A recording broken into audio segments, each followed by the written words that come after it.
It's the final countdown. The Devil Wears Prada 2 is going to be in theaters soon, and maybe you are like me, I'm already really excited to get to see the outfits. When the movie came out in 2006, I was positively surprised because I had read the book before and I absolutely loved it. And what made this movie so cool, in addition to this really fun story, it was the outfits. I admit I have high expectations for this movie, but I hope that we are all not going to be disappointed.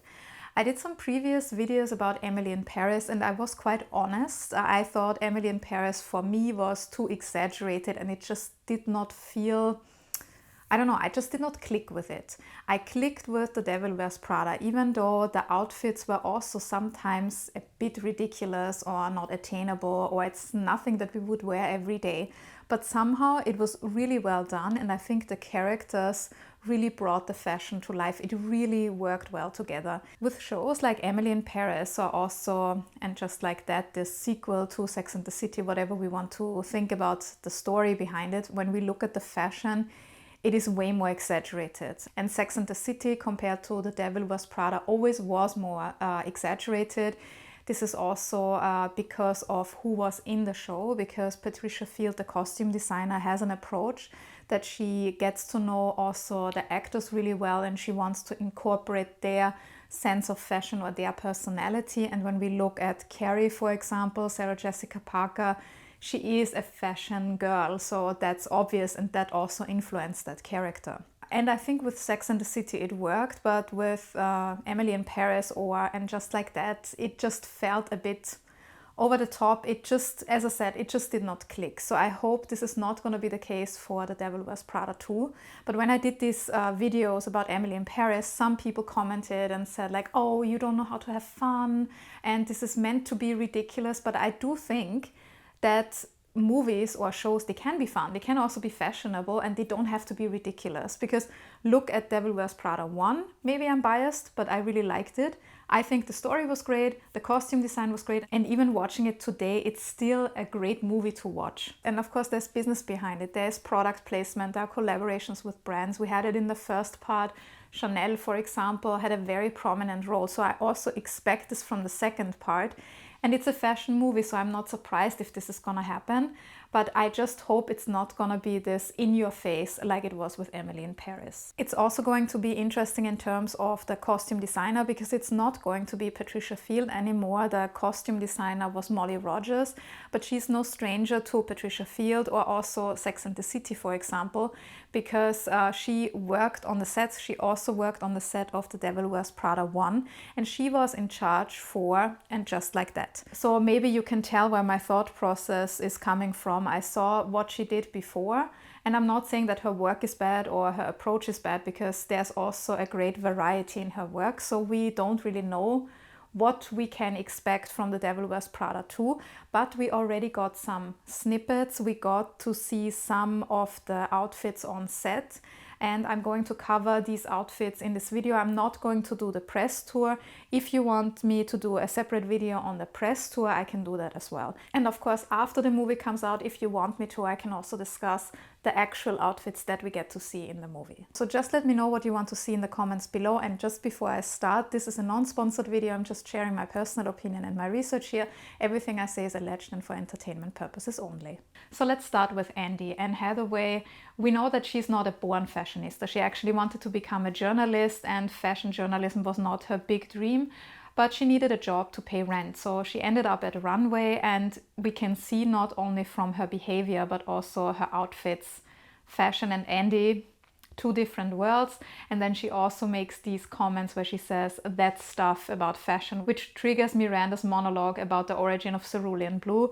Fun fact, in the press tour, Meryl Streep actually wore a cerulean blue knitted sweater by J. Crew. I found this actually really funny. So you can see they are also having fun doing this second part. When I think about the first part and Andy, the brand that comes immediately to mind is Chanel.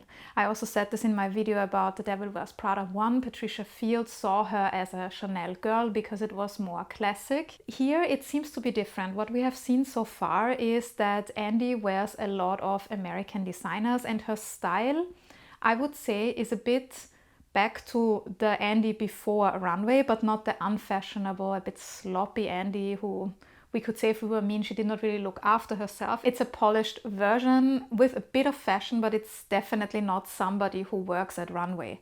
So we can clearly see she comes in as an outsider, and from what I've seen in the trailers, she's either an external consultant, she needs to save Runway, or she's kind of like an additional editor.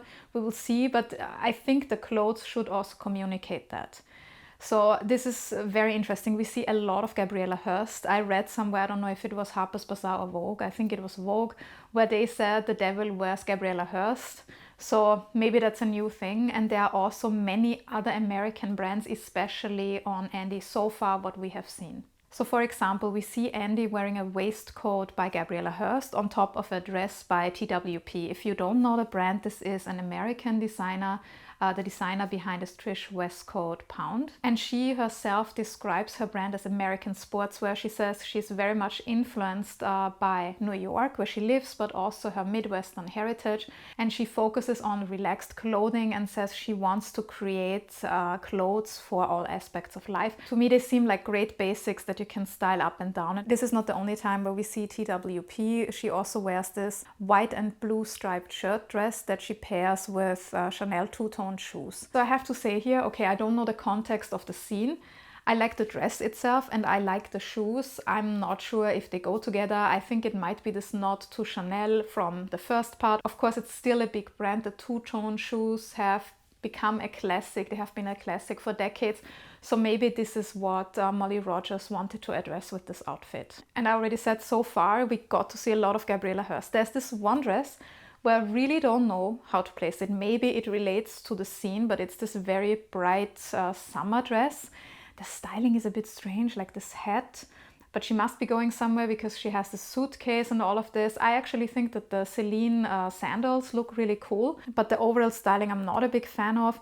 Maybe again they want to show that even though she had this background in fashion, Andy is still not great at pairing things. I really don't know, and I'm curious how it's going to end up in the movie. I think in this part the costume designer really wanted to focus also on American designers, because we see a lot of American designers and brands. I also expect to see way more than what these photos from the sets revealed so far. It's nothing new, because also in Devil Wears Prada 1 we saw this, Miranda and Bill Blass, or also Emily in Rick Owens. But still, I think it's much more, and it's not only the really big names, because when you think about it, Bill Blass is such a big name in fashion. Here it's more a mix of very famous but also up-and-coming brands, which I actually like. And for Andy, I think it works well, because Andy, obviously she stayed in America and she probably worked in a different industry, so she would probably shop local brands or designers. But it's very different to Andy in the first part, because in the first part she goes through this fashion transformation with the help of Nigel. And then the first transformation outfit is Chanel. It's not American at all. And then she kind of like mixes many brands, and a lot of them is just basically what's available in her size, in her big size, in the Runway closet. Andy also wears American classics, and I think especially this outfit, this Ralph Lauren jacket, is maybe a connection to that last scene where Andy had the job interview and she wore that leather jacket in the first part. This is a more fashion forward version for Andy, because this is still this leather jacket. Here's a suede leather jacket paired with jeans. So it's similar, but then the boots add a twist. So we can see she kind of discovered fashion without becoming a fashionista or a runway girl. And even though it seems to be a bit less Chanel, she wears one outfit, for example, it's Ola Johnson. But it reminded me a bit of this dress from the first part, the Chanel dress. I think it was 2003, also with this like kind of like business cut, and looked really cute. And this is now a suit version of that dress maybe, or that's my interpretation. And it shows also that Andy has grown up. Another outfit that I've seen online a lot was this Kate dress with the Kellmeyer coat and the Marc Cross bag. So we see again American brands. The shoes here, I think they are Aquazzurra if I'm not mistaken, so this is not American. And speaking of Aquazzurra, I think these boots are also Aquazzurra, and she pairs it with this Tom Ford blouse. And I actually think that outfit looks really cool. And then I saw another trailer where Miranda makes a comment.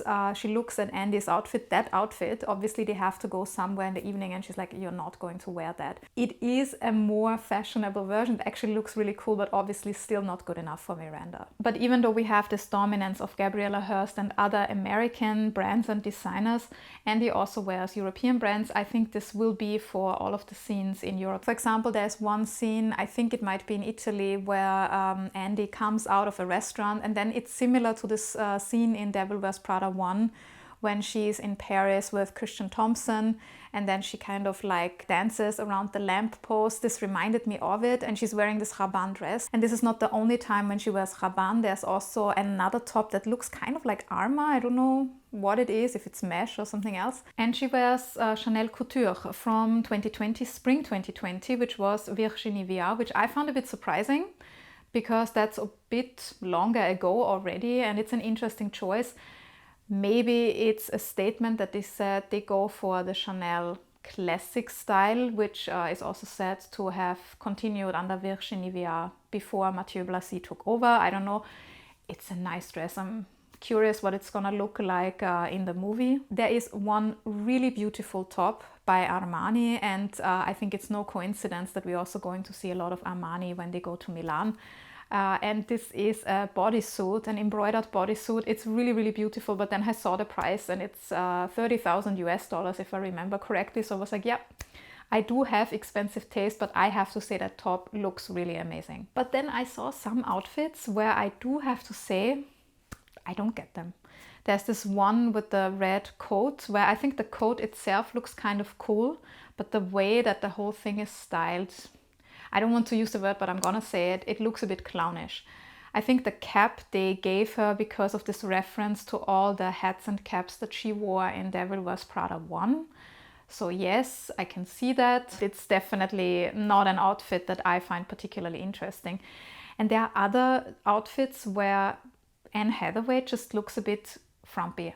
I'm sorry that I say this. I think she's such a beautiful woman. Maybe it's the angles at which the photos were taken. I looked at many of these pictures and I said, like, she looks not great. It is completely unflattering, but maybe this is again what they want to tell. So we have this one skirt shirt combo where I'm like, yeah, nice, the shoes I don't really get. Then there's the mesh top with the pleated black skirt where I'm like, yeah, okay, mesh reference to the 2000s, maybe. And the absolute worst I've seen so far, I've only gotten a shot from the top. It's this Bottega Veneta combo where I'm like, is this really supposed to be the new Andy? If yes, I don't understand. Give me some context. Maybe I understand it in the movie, but this is definitely not an outfit that I like. And as a last outfit for Andy, I would like to show you this pinstripe suit. It's quite a modern look and it's quite nice, but it's more about the link that I saw to the first part.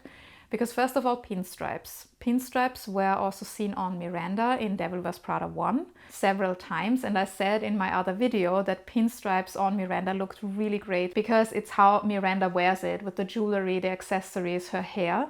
And then also there was one Gautier outfit worn by Emily, which was also with pinstripes. So I think this might be a bridge between the two movies. And also remember those pinstripes later because we are also going to see them on Emily. So to be perfectly honest with you, from what I've seen so far, these pictures from the sets, I'm a bit underwhelmed with Andy's fashion. I really liked her outfits in the first part. This is a bit like, I don't know, boring maybe, but let me know what you actually think about it. I'm curious to see all the outfits in the right context in the movie to judge it more. Let's move on to Miranda. She's a key person in fashion. We may say she is fashion, she is the industry. So it's no surprise in the first part her fashion was really unique, very classic. At the same time, it always came with a twist. So I'm very curious what's going to come here in the second part. And from what I've seen so far, I think she might be the one with the most interesting outfits. One of her first outfits that I noticed was in the first trailer that they released about the second part. It's this black top, a black and white skirt and a red belt, and she wears sunglasses. So we have this obvious reference to Anna Wintour, who inspired Miranda Priestley. So when I saw it, it was like, yeah, it's nice. The skirt is Libertine. This is an LA-based label. I think it's cool, but is it really Miranda that I will remember that? Probably not. What a lot of people commented about were the shoes. So she wore red high heels, which is a link to the poster. So Devil Wears Prada, we have this typical red high heel from the poster in mind. What a lot of people didn't like was the choice of the Valentino rock studs. So this shoe came out in 2010 when Maria Grazia Chiuri and Pier Paolo Piccioli were the creative directors of Valentino. And they became an instant success, which also means that we saw these rock studs everywhere. I remember a time where I walked through any city and I saw the shoes, I saw also the matching bags, all of this, and we all kind of became tired of it. It's this usual phenomenon that I also mentioned for the Louis Vuitton monogram canvas, the Takashi Murakami edition. So that's not a surprise. And then people said Miranda Priestly would never wear those shoes. They are outdated. Nobody wants to wear them anymore. But when we think about it, trends always come in cycles. And in one of my previous videos, I talked about the 20-year fashion cycle. So roughly every 20 years, some trends come back. And when we think about it, the rock studs came out in 2010. So now we have 16 years of this shoe, roughly 20 years. Maybe Miranda Priestly, who is not following trends but creating them, she thinks it's time to bring these shoes back. Maybe after the Devil Wears Prada 1 came out in 2006, the character Miranda discovered those rock studs, or she also helped popularize them.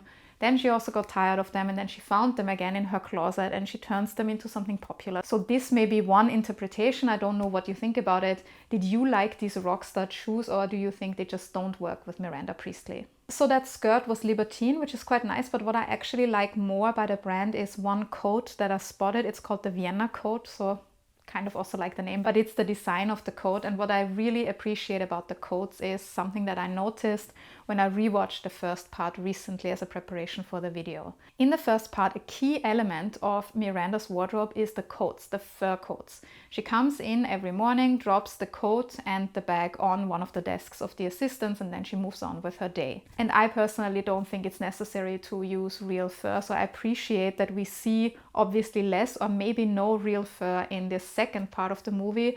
And they did pick some interesting other coats. For example, there's a peach colored Lanvin coat, and actually that outfit I find really cool. It's the combination of the peach and the purple, also the shoes, and then that leather skirt. It works really well. So I think this is a really, really great outfit for the new Miranda, or the Miranda 2.0. I spotted a Brunello Cucinelli coat, which may be a reference to her famous fur coats. It looks a bit like, not fake fur, but you can get the idea. I think that's quite a fun reference. What I just struggle with is the fact that this coat costs 10,000 US dollars. Yes, we are talking here about Brunello Cucinelli, but when you then check in the composition, you will see that 67% is polyester and the rest is silk and cotton. So I think at that price point, then you get that material. While it's a nice gesture to this first movie with the real fur, and now they are not using it anymore, I think that doesn't really make sense when I then look at the price point, the brand Brunello Cucinelli, where I have different associations with, and then the material, because when I think of Brunello Cucinelli, I don't really think about polyester. In the first movie, they also used exotic skins, so there was this jacket that Miranda wore, a snakeskin jacket. I think there might be a reference in the second part because I spotted a Jacquemus bag. It's not real snakeskin leather. I think it's probably just like a way of making it look as if it was snakeskin leather. I assume that we are going to see a lot of Dries Van Noten because these first pictures showed that Miranda wears Dries Van Noten a lot. For example, this really eccentric flamboyant jacket. I actually really like it. I think it's not a jacket that a lot of people would wear, but I think Miranda is somebody who can definitely pull this off. And I also like this Dries Van Noten coat. It's absolutely beautiful. And I think it's not only something that Miranda would wear, but also something that Anna Wintour would actually wear. So we have Andy in a lot of American designers. Miranda does that too, but she mixes it. It's the same as in the first part. So on the one hand, we have the American brands and designers. This is yet another link to Anna Wintour, who basically helped the careers of many young designers, and then further on they became very famous and established themselves. But she also uses a lot of international brands and probably not only because she likes them, there's also a financial reason behind it, because these big international brands are the ones that finance magazines like Runway in the movie or Vogue in real life. I don't know if it's because we have only gotten limited pictures so far from the set, but it looks as if Miranda is going to wear a lot of gray. There are also a lot of suits again, and one of these suits is by an American label called Ça Suffit. I think it's quite interesting with the detailing, and I would like to share the story behind this brand name because it's quite interesting.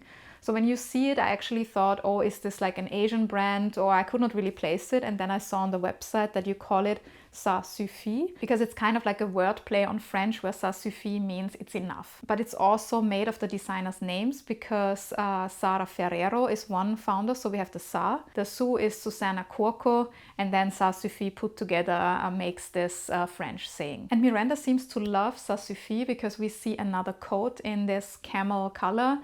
And actually it's quite, when you see it from the top, it's this coat in that color, and then she wears a white button-down shirt with it.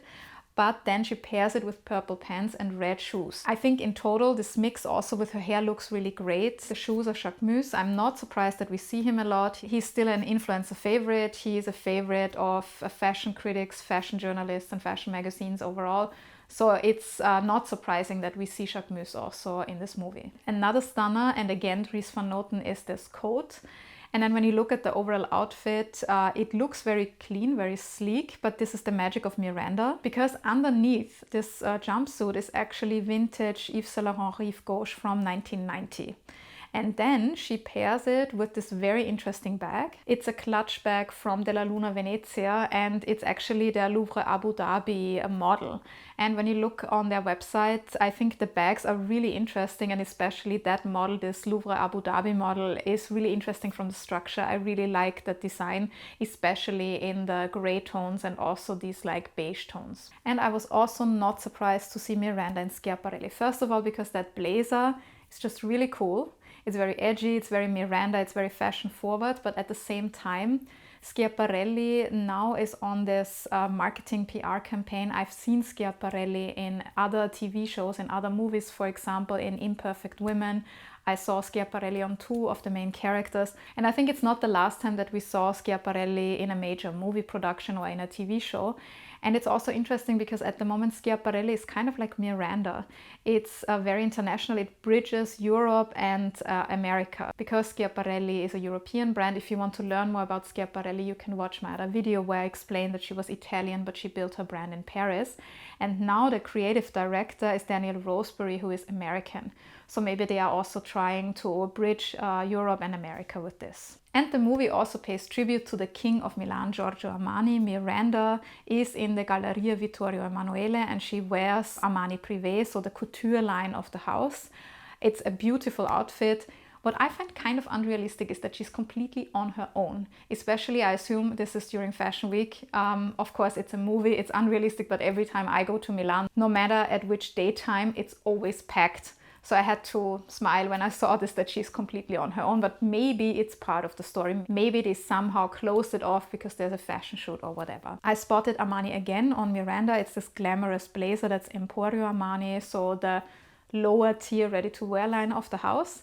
And I think it looks really cool. Also, the scene looks very fun. And then it seems that they recreated the Met Gala in the movie, and Miranda wears a red taffeta dress.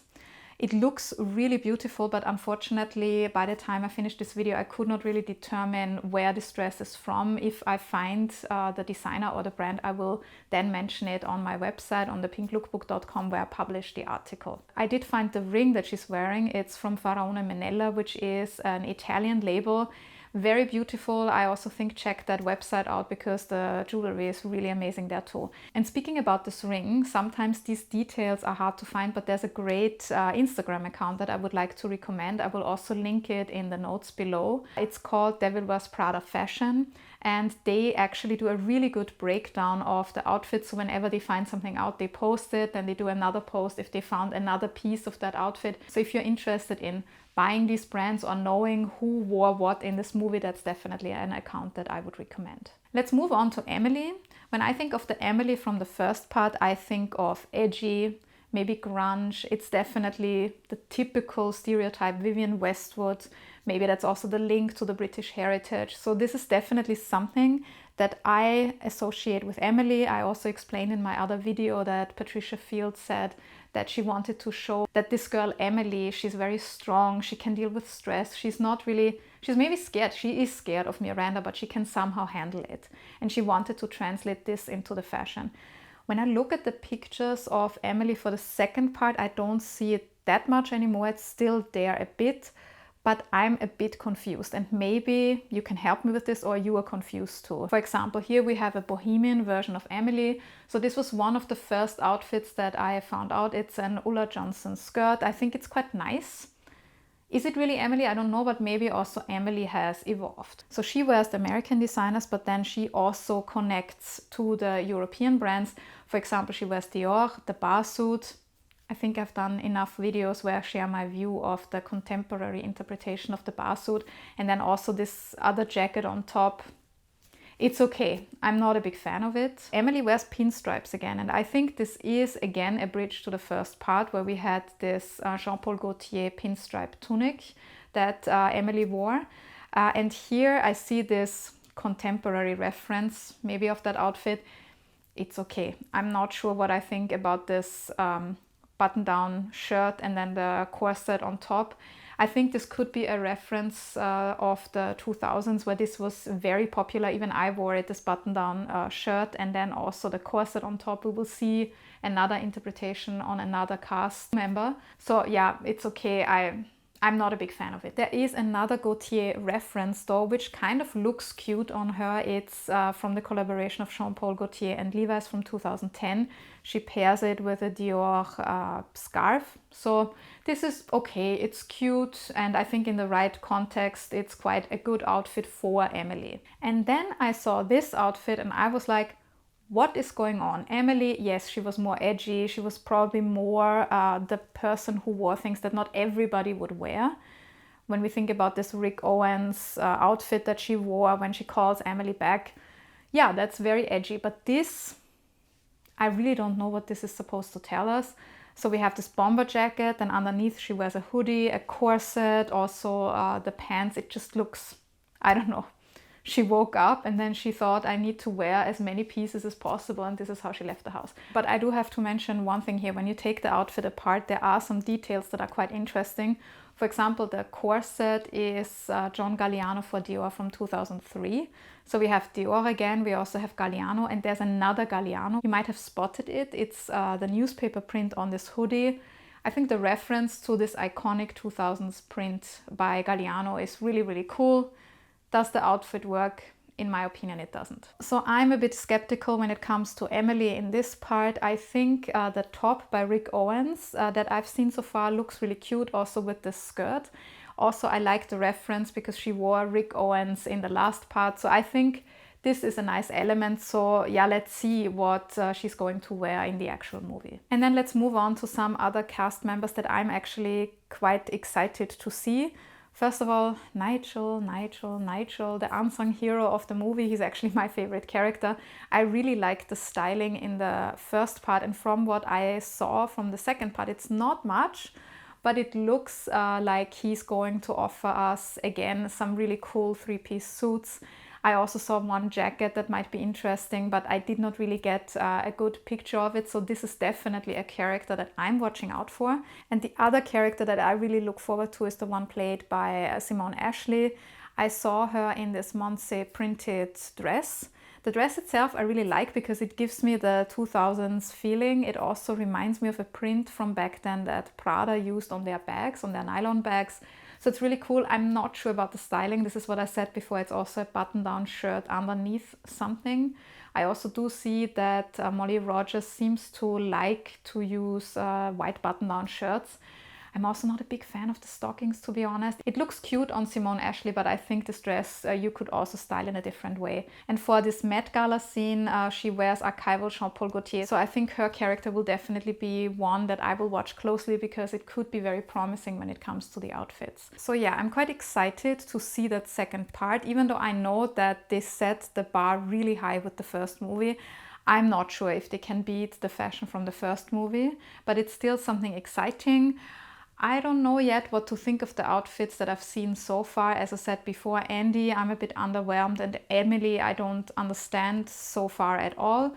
Miranda, I think looks promising. So yeah, let's see when the movie comes out what we will actually see. And let me know, are you actually going to watch it, or do you say like the first one was so good you don't want to see the second one, or are you excited about it? Which outfits have you already seen so far that I haven't mentioned in this video? So I really look forward to hearing from you. I think this is quite exciting to discuss. So just let me know in the comments below. And if you enjoyed this video, please do two things that really help me. First of all, like this video. It's very easy. It's just one click. And the other one is subscribing to my channel if you haven't done so already. If you want to read more about fashion, I have a lot of articles on my website, thepinklookbook.com. And if you have time, you can also check out my fashion label, Pelagona. And if you enjoyed this overview of the first outfits that we've seen from the Devil Wears Prada tour, I have another video for you. Thank you very much for joining me in this video, and see you in the next one.